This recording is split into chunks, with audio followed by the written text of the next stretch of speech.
നിങ്ങളുടെ ഇഷ്ട പരമ്പരകൾ എക്സ്ക്ലൂസീവായി സൺ നെക്സ്റ്റ് ആപ്പിലൂടെ തികച്ചും ഫ്രീ ആയി ഇപ്പോഴേ ആപ്പ് ഡൗൺലോഡ് ചെയ്യൂ. നിന്നെ ഒരു സിംഹാസനത്തിൽ ഇരുത്തി പൂജിക്കാനാണെന്നാണോ? നിന്നിൽ നിന്ന് അങ്ങനെയെല്ലാം പ്രതീക്ഷിക്കാൻ ഞാനൊരു വിട്ടിയൊന്നുമല്ല. എന്നെ കൊണ്ടുവന്നിടത്തേക്ക് തന്നെ തിരികെ എത്തിക്കണം ഈ നിമിഷം. തിരികെ എത്തിക്കുന്നതിനെ പറ്റി ചിന്തിക്കാനേ ആവശ്യത്തിലേറെ സമയം മുൻപിലുണ്ട്. നിനക്കിവിടുന്ന് തിരിച്ചു പോവാൻ സാധിക്കുമെങ്കിൽ അത് കണക്കുകളെല്ലാം തീർത്തിട്ട് മാത്രം മതി.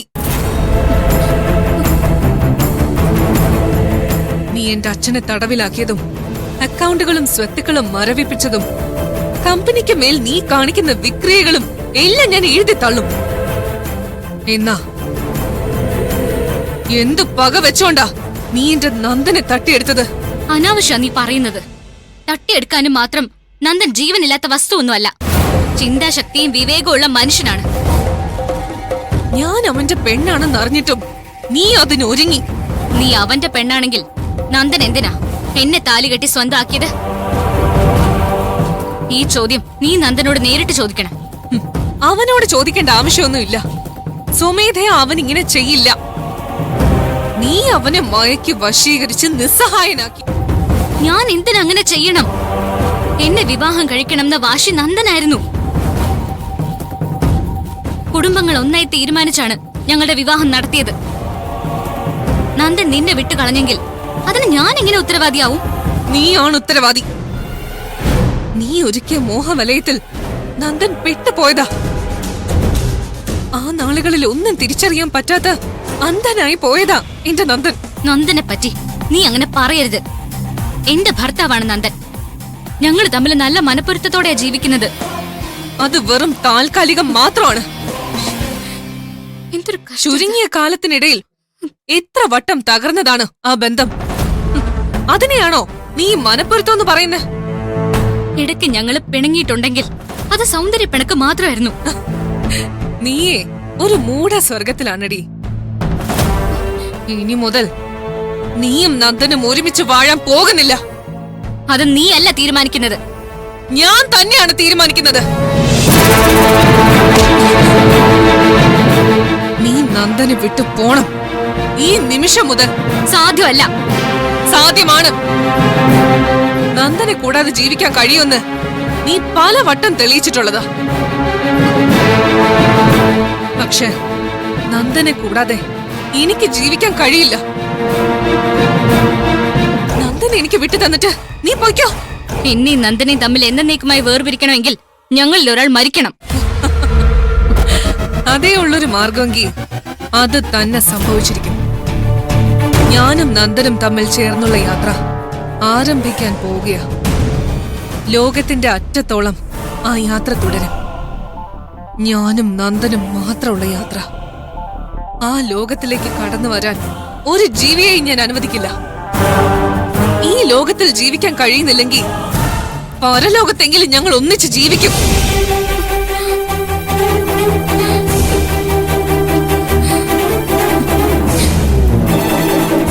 നന്ദനെ വിട്ടുപോകാൻ മരണം മാത്രമാണ് മുന്നിലുള്ള വഴിയെങ്കിൽ ആ വഴി സ്വീകരിക്കാൻ നീ തയ്യാറായിക്കും.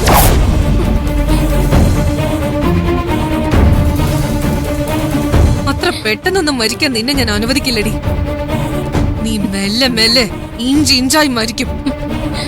നിന്റെ ദയനീയമായ മരണം നിന്റെ അമ്മ വന്ന് കാണും. ഓമന പുത്രി മരണത്തിന്റെ കയത്തിലേക്ക് മുങ്ങിത്താഴ്ന്നു പോകുന്നത് കണ്ട് അവരലമുറയിട്ട് കരയണം. അത് കണ്ട് എനിക്ക് ആനന്ദിക്കണം. ജീവിതത്തിന്റെ പുതിയൊരു അധ്യായം അവിടം തൊട്ട് എനിക്ക് തുടങ്ങണം.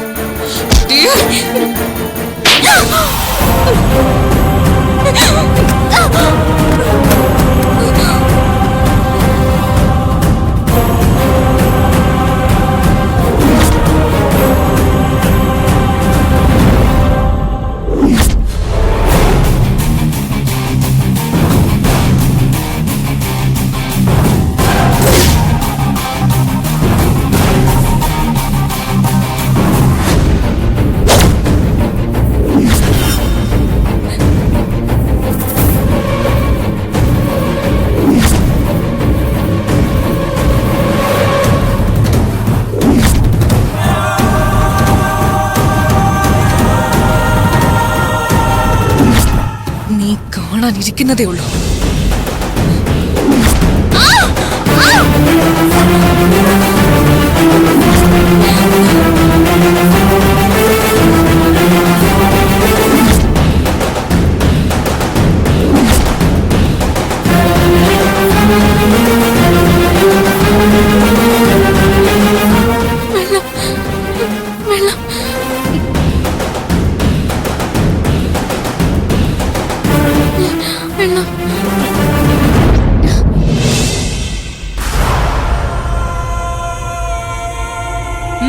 വെള്ളം?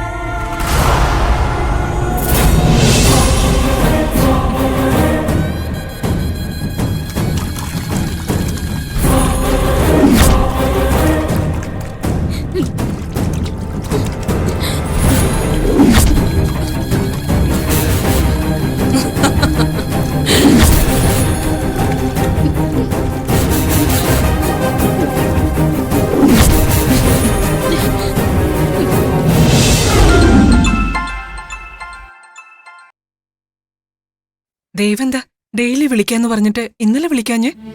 ഞാൻ അല്പം തിരക്കിലായി പോയി രോഹിണി. വേറെ വിശേഷം വല്ലതും? വേറെന്താ? ആ, രവിചന്ദ്രൻ കമ്പനിയിൽ നടത്തിയ തട്ടിപ്പെല്ലാം പുറത്തു വരികയും അയാള് ജയിലിലാവുകയും ചെയ്ത സ്ഥിതിക്ക് ദേവിന് ഇങ്ങോട്ട് തിരിച്ചു വരാവുന്നതല്ലേ ഉള്ളൂ. എനിക്കെതിരെ വാറണ്ട് നിൽക്കല്ലേ?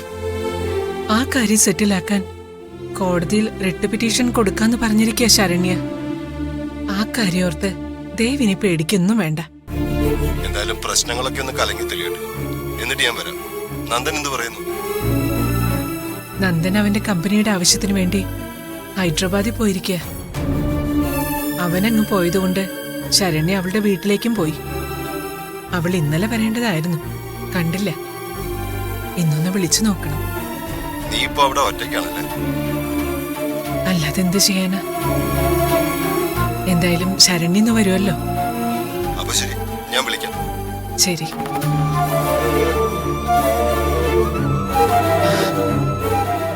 ശരണ്യ ഒന്ന് വിളിച്ചു നോക്കാം.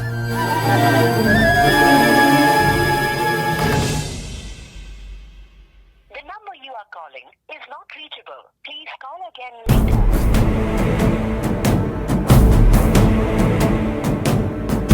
The number you are calling is not reachable. Please call again later. അവൾ എവിടെ പോയിരിക്കുക? വിളിച്ചിട്ട് കിട്ടുന്നില്ലല്ലോ.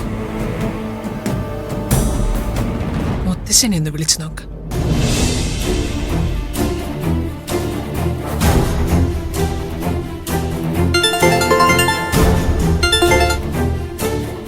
ഹലോ, ഞാൻ രോഹിണിയാണ്. ഞാൻ അങ്ങോട്ട് വിളിക്കാനിരിക്കുകയായിരുന്നു. ശരണ്യ ഇങ്ങോട്ട് ഇന്നലെ എത്താന്ന് പറഞ്ഞിരുന്നതാ. ഇന്ന് വരുമോന്നറിയാൻ ഞാൻ അവളെ പലവട്ടം വിളിച്ചു നോക്കി. ഫോണിൽ വിളിച്ചിട്ട് കിട്ടുന്നുമില്ല. ശരണ്യ അങ്ങോട്ട് വന്നിട്ടുണ്ടോന്നറിയാനാ ഞാൻ അങ്ങോട്ട് വിളിക്കാനിരുന്നത്. ഇങ്ങോട്ട് വന്നിട്ടുണ്ടെങ്കിൽ ഞാൻ അങ്ങോട്ട് വിളിക്കണോ? അവള് ചിലപ്പോ ഓഫീസിൽ പോയി കാണുമല്ലേ? അങ്ങനെയല്ല, നേരം പുലരുമ്പോ അവൾ ഇവിടെ ഇല്ല. എന്തായി കേൾക്കുന്നേ? ആ നേരത്ത് അവൾ എവിടെ പോയി? ഒരു പിടിയും കിട്ടുന്നില്ല.